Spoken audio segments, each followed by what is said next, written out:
কল্যাণীতে Bangladeshi blogger মুফতি আব্দুল্লাহ আল মাসুদকে জিজ্ঞাসাবাদ। গয়েশপুর ফাঁড়িতে দীর্ঘক্ষণ ধরে চলে পুলিশের জেরা।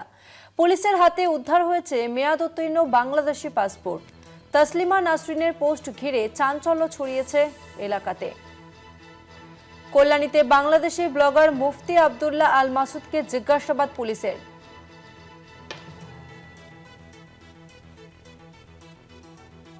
আমরা কথা বলবো, আমাদের সঙ্গে ফোন লাইনে রয়েছেন প্রতিনিধি সুবল মজুমদার। সুবল, ঠিক কি জানতে পারছো?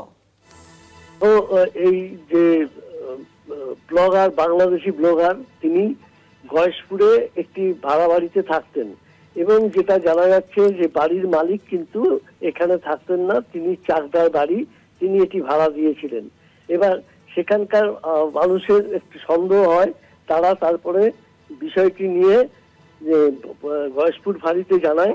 গয়েশপুর ফাঁড়ি পুলিশ এই যে ব্লগার তাকে আটক করেছে এবং তার কাছ থেকে যে বাংলাদেশি একটি পাসপোর্ট উদ্ধার হয়েছে, তার ভিসার মেয়াদ শেষ হয়ে গেছে অনেকদিন আগে এবং জানা যায় তিনি বেশ কয়েক বছর আগে এখানে এসেছিলেন।